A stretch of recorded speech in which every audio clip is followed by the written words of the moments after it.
Pernyataan sikap Purnawirawan Prajurit TNI. 1. Kembali ke Undang-Undang Dasar 1945 asli sebagai tata hukum politik dan tata tertib pemerintah. 2. Mendukung program kerja Kabinet Merah Putih yang dikenal sebagai Asta Cita, kecuali untuk kelanjutan pembangunan IKN. 3. Menghentikan PSN PIK 2, PSN Rembang, dan kasus-kasus serupa dikarenakan sangat merugikan dan menindas masyarakat serta berdampak pada kerusakan lingkungan. 4. Menghentikan tenaga kerja asing Cina yang masuk ke wilayah NKRI dan mengembalikan tenaga kerja asing Cina ke negara asalnya.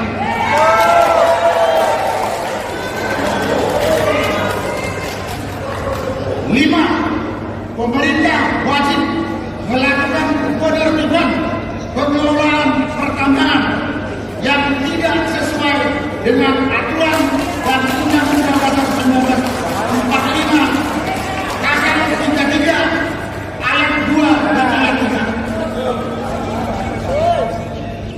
6. Melakukan reshuffle kepada para menteri yang sangat diduga telah melakukan kejahatan korupsi dan mengambil tindakan tegas kepada para pejabat dan aparat negara yang masih terikat dengan kepentingan mantan Presiden RI terpilih Joko Widodo. 7. Mengembalikan Polri pada fungsi Kamtibmas, keamanan dan ketertiban masyarakat di bawah Kementerian Dalam Negeri Republik Indonesia. 8. Mengusulkan pergantian wakil presiden kepada MPR karena keputusan MK terhadap pasal 169 huruf Q Undang-Undang tentang Pemilu telah melanggar hukum acara MK dan Undang-Undang Kekuasaan Kehakiman. Pernyataan ini ditandatangani oleh 103 jenderal, 73 laksamana, 65 marskal, dan 91 kolonel TNI. Naskah ini ditandatangani oleh Pak Harun Razi, Jenderal TNI Purnawirawan, Tiasno Sudarto, Jenderal TNI Purnawirawan, Selamat Subianto, Laksamana TNI Purnawirawan, Hanafi Asman, Marskal TNI, dan diketahui oleh Tri Sutresno, Jenderal TNI Purnawirawan. Selesai.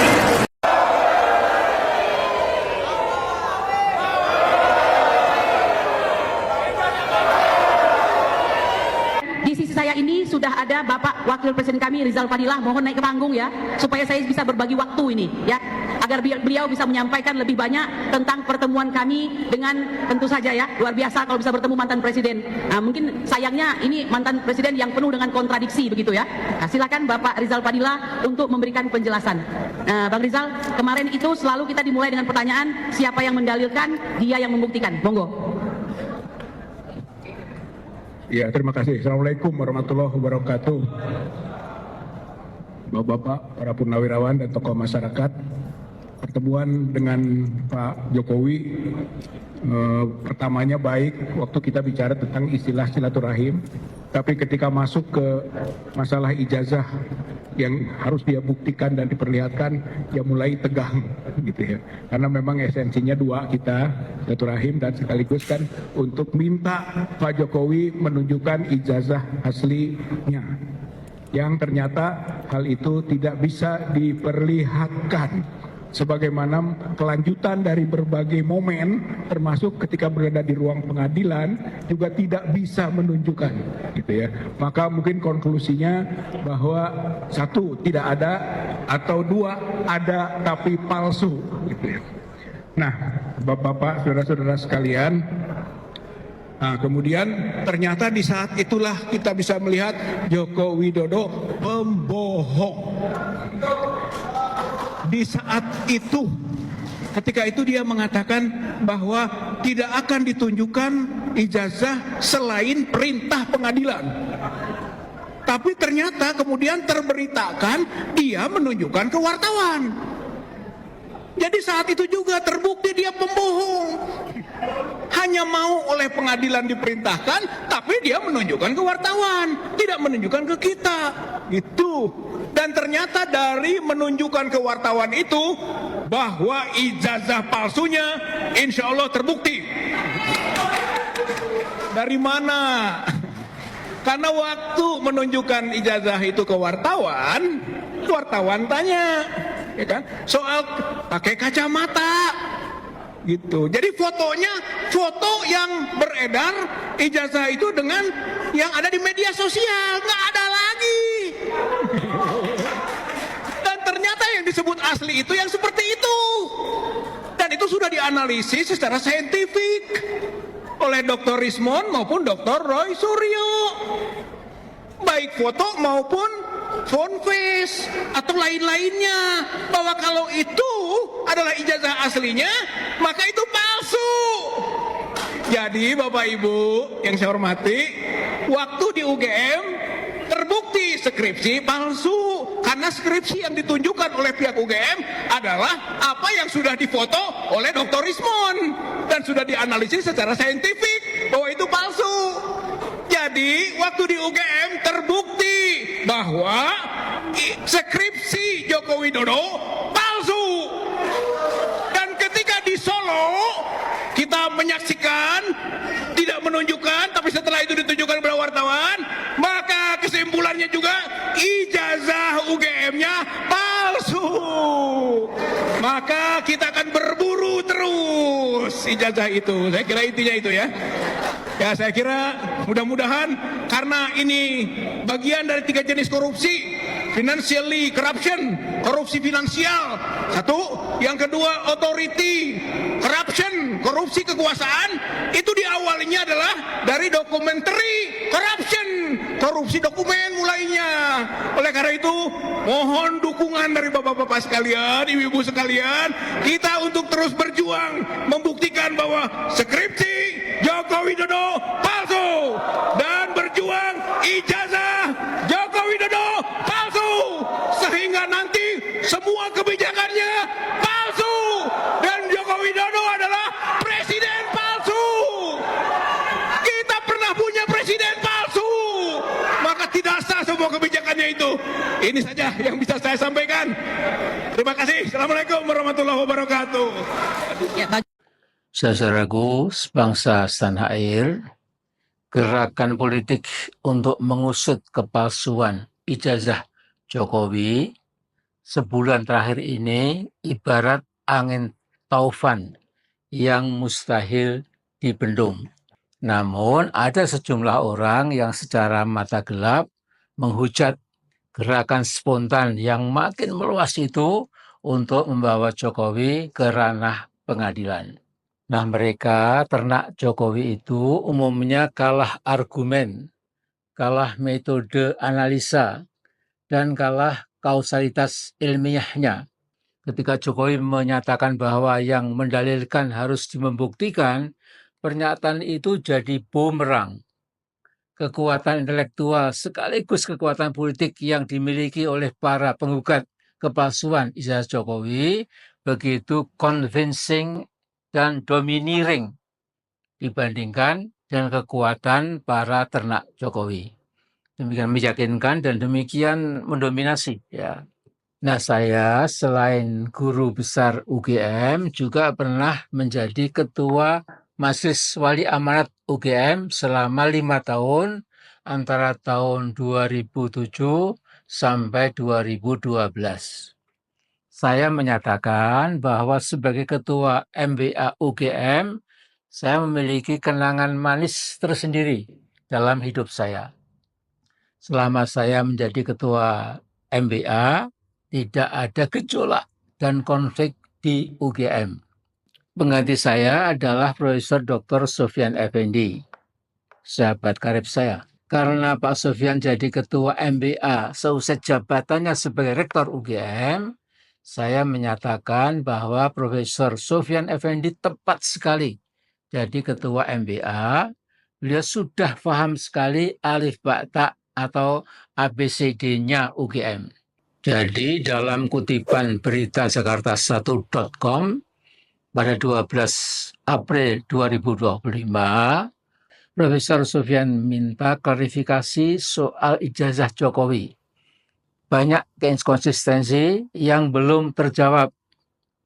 Ini saya quote, kata beliau, berbagai kejanggalan dan inkonsistensi masih terus muncul dan UGM belum menunjukkan keberanian untuk menjawabnya secara jujur.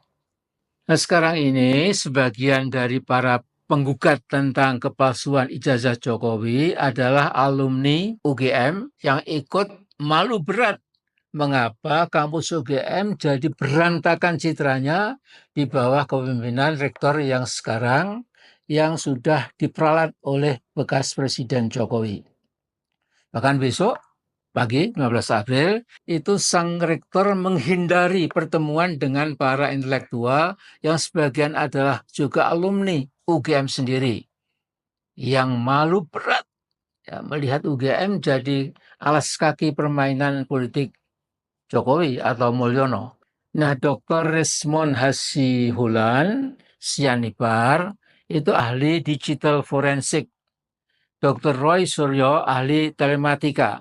Dr. Tifa, Dr. Refli Harun, dan lain-lain adalah sebagian alumni UGM yang malu dengan tingkah pola politik Jokowi yang menghina UGM, bahkan menghina kemampuan berpikir rakyat Indonesia pada umumnya. Secara objektif, saya melihat Jokowi makin terpojok. Seseorang yang sudah berada di pojok lebih mudah untuk ditangkap dan diseret ke pengadilan. Tidak ada gunanya Jokowi membentuk tim ahli hukum untuk memukul balik upaya Dr. Resmond dan puluhan tokoh lainnya untuk menegakkan kebenaran dan kejujuran. Dr. Resmond bahkan menyatakan teror yang dia alami yang berupa perusakan mobilnya hanyalah teror para pengecut, teror resian, kata beliau, ya, yang makin memantapkan langkahnya untuk membongkar kepalsuan ijazah Jokowi. Nah, sejak 3 tahun lalu saya sudah mengusulkan supaya Jokowi tunjukkan ijazah dari SD, SMP, dan SMA, dan memang tidak ada. Dia nggak punya. Kalau ada tentu palsu semuanya. Ya. Makanya nggak berani. Nah, sekarang ijazah S1 dari Fakultas Kehutanan UGM terbukti juga tidak ada. Yang dimiliki Jokowi ijazah oplosan, ijazah abal-abal yang menyedihkan sekaligus menggelikan. Nah, Jokowi kini menghadapi dilema dan saya yakin memang tidak ada jalan keluarnya. Saya jadi ingat tembang Jawa yang diajarkan guru bahasa Jawa saya di sekolah rakyat dulu di tahun 1950-an, yaitu tembang Jawa bernama Tembang Kembang Jagung. Di antara liriknya berbunyi, metik kembang suko dicaoske Kanjeng Rama, maju kowe tatu, mundur kowe ajur, jokno sak balamu, ora wedi sudukanmu, iki lho Dodo Satria, iki lho Dodo Janaka. Jadi saripati tembang itu adalah senjata pihak yang membela kesalahan dan kebohongan sejatinya tumpul melawan senjata mereka yang membela kebenaran dan kejujuran. Nah, Mas Jokowi, saya tetap berharap semoga Allah masih berkenan menunjukkan Anda jalan yang lurus, yaitu jalan mereka yang telah diberi nikmat, bukan jalan mereka yang dimurkai dan yang sesat. Itu ayat 6 dan 7 surat Al-Fatihah. Ya. Cuma berhentilah berbohong dan menipu rakyat sendiri. Saya heran Anda sudah jatuh, masih tertimpa tangga. Sekarang ada beberapa orang yang menggugat Anda telah membohongi rakyat lewat dagelan mobil SMK. Mobil yang ternyata gaib, ya tidak ada. Hanya ada dalam angan-angan belaka.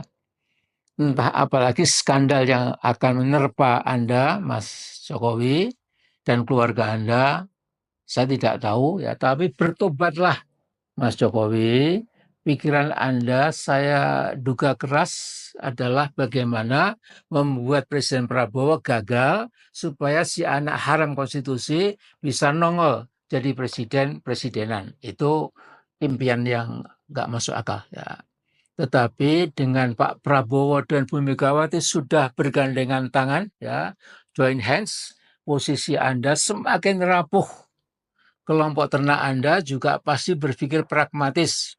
Anda tidak mungkin dapat memecahkan dilema yang Anda hadapi, sehingga saya katakan maju kowe tatu, mundur kowe ajur. Ya. Jadi kaum ternak Mukidi atau kaum ternak Pak Jokowi tidak bakal terus-terusan mendukungnya, karena besar kemungkinan Pak Jokowi akan terus nyungsep, dan proses penyungsepan itu akan berproses lebih cepat pasal 15 dan 16 April tahun ini, insya Allah. Nah, jadi ini ya nasihat saya kepada saudara Jokowi, tapi tentu dia tidak akan mendengar.